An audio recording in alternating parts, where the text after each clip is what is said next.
श्री कृष्ण कन्हैया लाल की जय।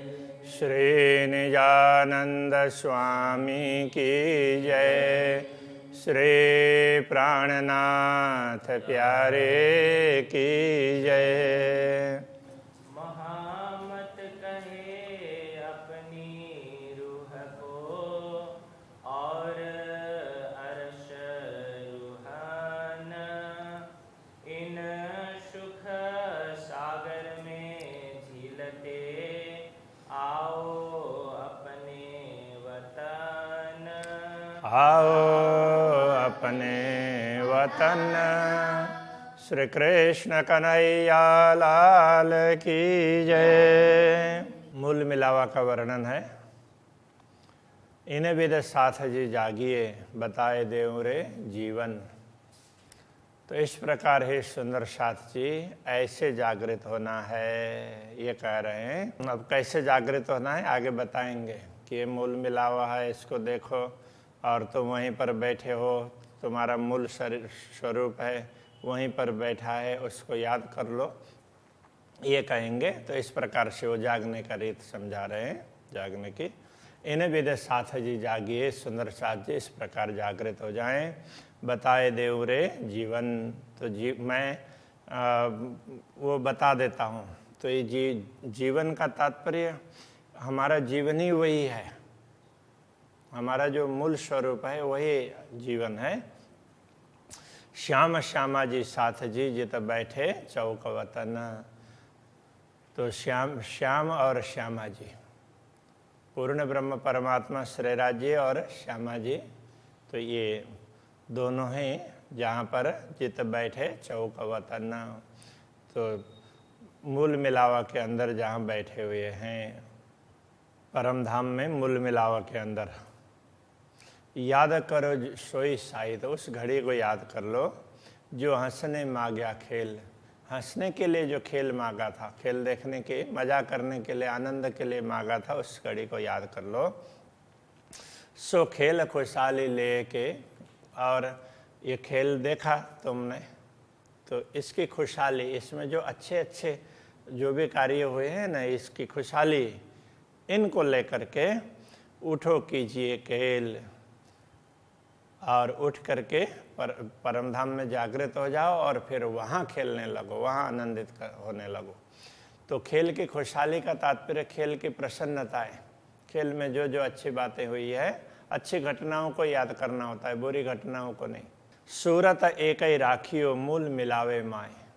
अपने सुरता को, अपने चिंतन को मूल मिलावे में बनाए रखो। श्याम श्यामा जी साथ जी तले भौम बैठे हैं झाई। रंग भवन के प्रथम भूमिका में स्थित मूल मिलावा, तले भौम कहने से पहली भूमिका में, जहाँ पर श्याम श्यामा जी और साथ जी सब बैठे हुए हैं, श्री राज्य श्यामा जी और ब्रह्मात्माएं बैठे हुए हैं, तो उसका ध्यान रखो। 64 थम्ब चबूतरा इत कठेड़ा बेराजत। तो मूल मिलावा कैसा है? तो जिसमें 64 स्तंभ हैं, चबूतरा है, उसमें चारों तरफ उस चबूतरे के किनार पर 64 स्तंभ हैं, और उसमें स्तंभों में कठेड़ा है। कठेड़ा कटहरा को बोलते हैं, रेलिंग।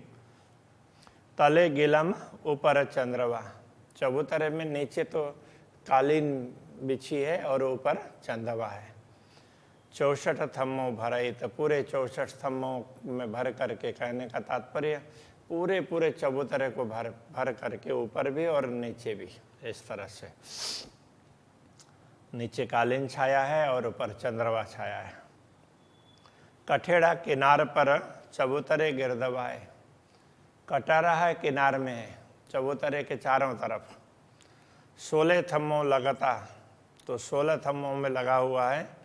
ए जुगता अति शोभाए। उसमें क्या है, 4 द्वार को छोड़ करके पूरा कटहरा लगा हुआ है, इसलिए एक तरफ के, दोनों द्वार के बीच में एक तरफ तो 16 थम्बा होंगे, तो उसके लिए 16 थम्बों में कटहरा लगा हुआ है, ऐसे दूसरे तरफ 16, इस तरह से 64 स्तंभों में कटहरा है। 4 द्वार चारों तरफों, चारों तरफों 4 द्वार हैं, उनको छोड़ करके, और कठेड़ा सब पर, बाकी सब में कठेड़ा है, कटहरा है।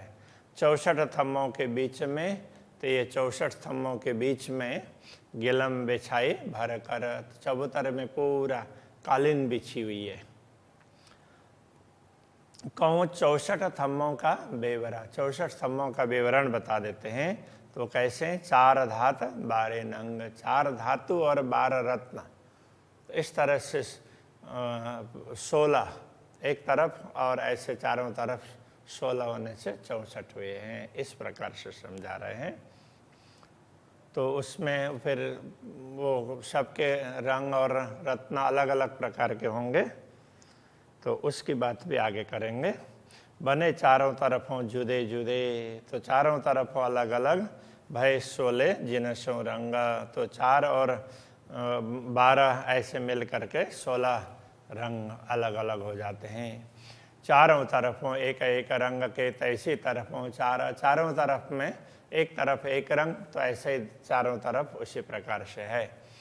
नए नए रंग एक दूजे संग, चारों तरफों 64 सुमार, चारों तरफ में 64 स्तंभ हैं, तो उनमें देखते रहते हैं तो नया नया रंग दिखाई दे रहा हो ना, ऐसा लगता है। एक दूजे संग, एक दूसरे के साथ में इस तरह से नया नया रंग दिखाई देता है, ऐसे 64 स्तंभों में ऐसा होता है। तो 64 स्तंभों का शुमार कहने का तात्पर्य, उनका निरूपण ऐसे बता दिया, पूरे 64 स्तंभ ऐसे हैं करके। ये 4 नाम कहे धातु के, अब 4 धातु की बात कर रहे थे ना, 4 धातु और 12 रत्न, तो 4 धातु की बात कर रहे हैं। हेम कंचन चांदी नूर, तो हेम ये भी सोना है, कंचन ये भी सोना है, किंतु हेम सामान्य रूप से सोना है, कंचन है अति शुद्ध सोना, तो दोनों में थोड़ा सा फर्क होता है। चांदी और नूर, नूर कहते हैं, वैसे तो वो मेटल पहले प्रचलन में नहीं था, इसके हिसाब से दुनिया में तो दुनिया के धातु से परमधाम के धातुएं तो बहुत विशिष्ट प्रकार की है, तो अभी उसको पहले उसको सफ़ेद सफ़ेद होता है, तो उसको अब लोहा ऐसा कह दिया, लोहा नहीं है, तो वो प्लेटिनम बनता है ना, तो वो है प्लेटिनम, उस तरह से कहना पड़ेगा अभी के हिसाब से। तो हेम कंचन चांदी और नूर, अब ये तो परमधाम के धातु है, तो दुनिया के धातु से तो विशिष्ट प्रकार के हैं, इसलिए तो यहाँ दुनिया में ऐसे समझना चाहिए। ये 4 रंग का विवरण, ये 4 रंगों का विवरण है, लिए खड़े जहूर, तो ये 4 धातु है, 4 अलग अलग रंग लेकर के प्रकाशित होते हैं।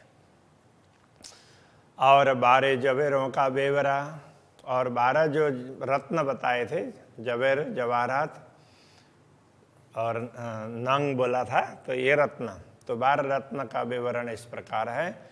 5 पाने हीरे पुखराज, 5 है, पन्ना है, 5 हरित मणि है, पन्ना भी हरित मणि है, हीरा है, पुखराज है, मानिक, तो हीरा तो सफ़ेद होता है, पुखराज पीला होता है, मानिक लाल होता है, मोती वो भी सफ़ेद सफ़ेद टाइप की तो होती है, तो गोमादिक तो वो भी अलग प्रकार का होता है। और रहे पिरोजे बिराज, ऐसा पिरोजा भी अलग रत्न होता है। नीलवी और लसनिया, नीलवी नीलमणि है, लसनिया वैदुर्य मणि है, तो उसका भी अलग ही रंग होता है। और परवाली लाल और प्रवाल, लाल रंग का प्रवाल रंग का लाल ऐसा। और रंग कपूरिया, फिर कपूरिया कपूर जैसा, तो एकदम सफ़ेद भी नहीं है, थोड़ा कम सफ़ेद, तो ऐसा कपूरिया। ये रंग 12 इन मिसाल, इस प्रकार 12 रत्नों के नाम ऐसे बताए हैं इस अनुसार। इन मिसाल मतलब इस प्रकार से ये 12 रत्न हो गए। तो 4 धातु और 12 रत्न के स्तंभ है, ऐसे 16 स्तंभ हो जाते हैं। तो 16 स्तंभ चारों तरफ मिलते हैं तो 64 हो गए। तो बीच में 4 द्वार हैं, तो एक द्वार से दूसरे द्वार के बीच में ये 16 स्तंभ है, इनका विवरण बता दिया। 4 द्वार 4 रंग के, 4 द्वार हैं वो 4 रंग के हैं। 8 स्तंभ भय जो इन, तो इसमें 4 द्वार में 8 स्तंभ ऐसे हो जाते हैं। 5 मानिक और नीलवी, 5 है मानिक है और नीलमणि। द्वार पुखराज, चौथा रोशन, चौथा द्वार है वो पुखराज उसमें।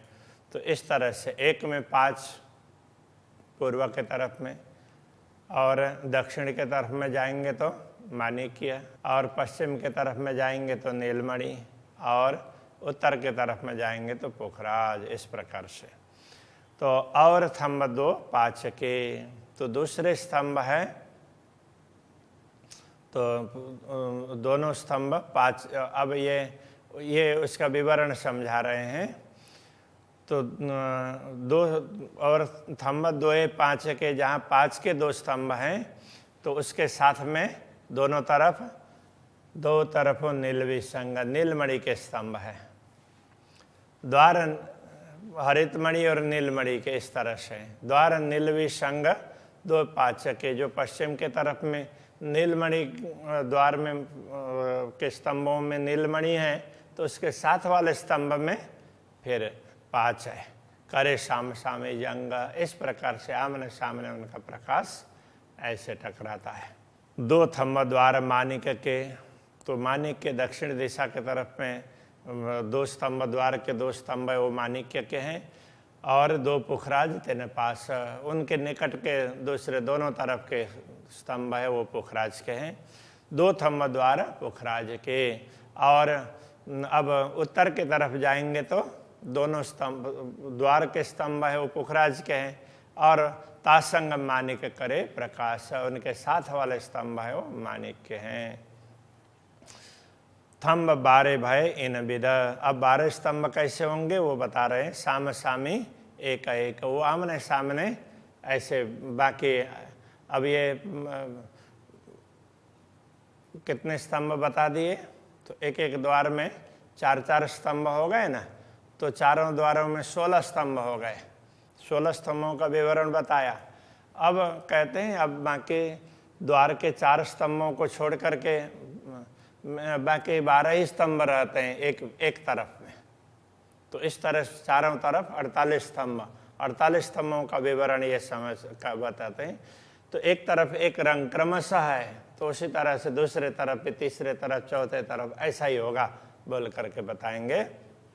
तो वो फिर वो आमने सामने एक दूसरे रंग के साथ में ऐसा लगता है उस हिसाब से। स्तंभ 12 भय इन विद, साम सामी एक एक, यों 12 बने साम सामी तरफ चारों इन विवेक। तो उनमें अब चारों तरफ इस प्रकार से होंगे। तो किस प्रकार वो बता रहे हैं। हीरा लसन या गोमादि का, पहला स्तंभ हीरे का होगा, दूसरा लसन या वैदुर्य मणि का होगा, तीसरा गोमादिक का होगा, चौथा मोती का होगा, 5वां पन्ना का होगा, फिर प्रवाल का होगा, फिर हेम चांदी और नूर का होगा, फिर स्तंभ कंचन का स्तंभ होगा, और फिर तो वो लाल वो मानिक का होगा।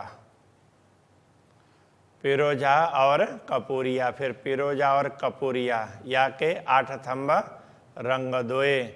अब ये क्या है, तो ये कहते हैं पिरोजा और कपूरिया।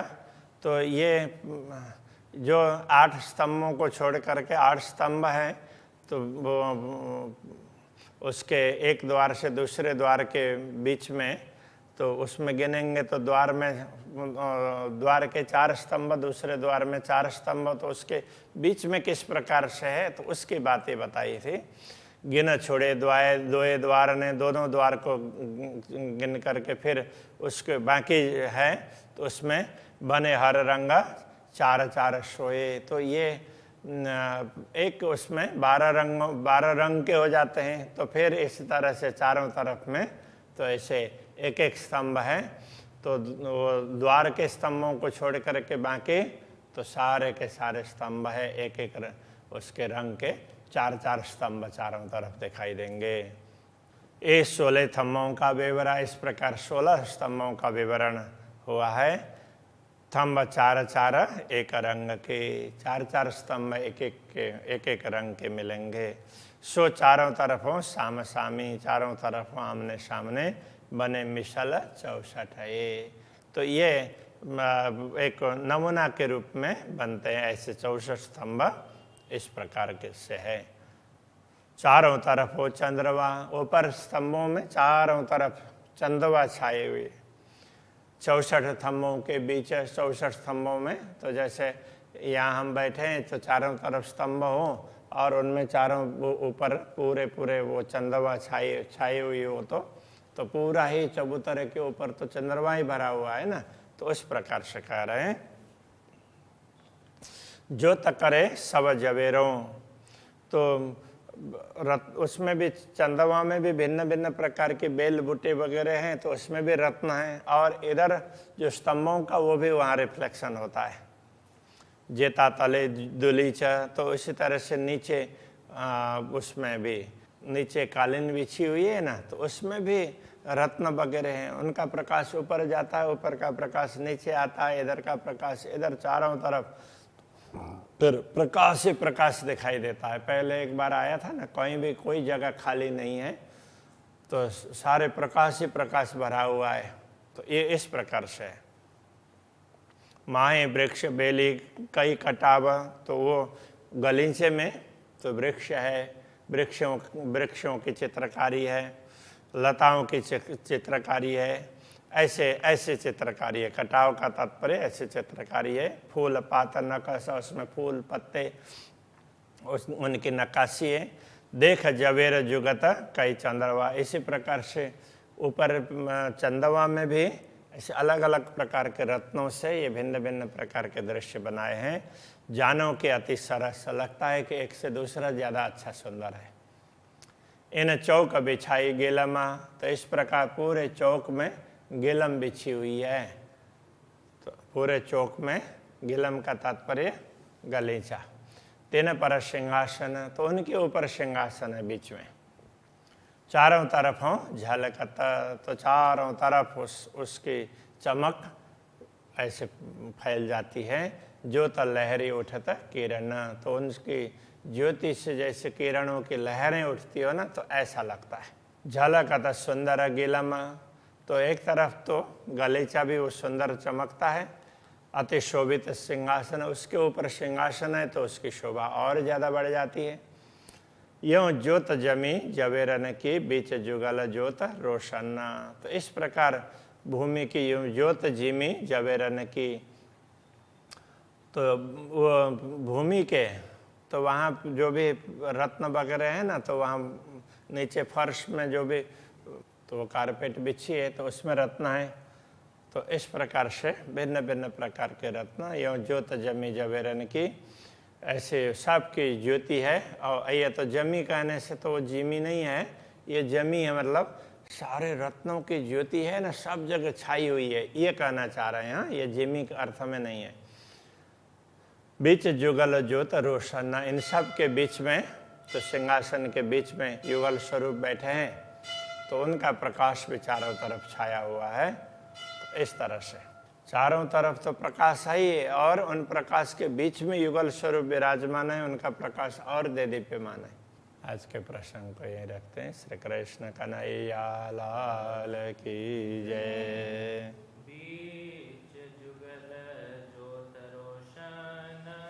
बीच जुगल ज्योत रोशन,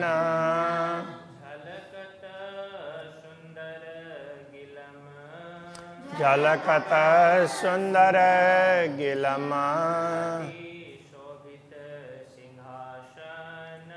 अति शोभित सिंहासन,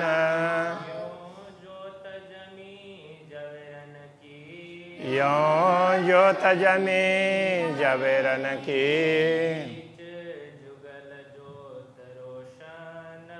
बीच जुगल ज्योत रोशन,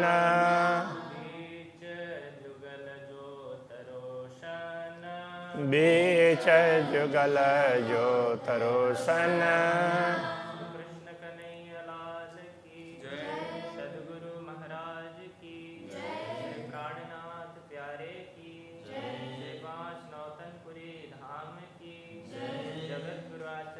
108 कृष्णमणि जी महाराज की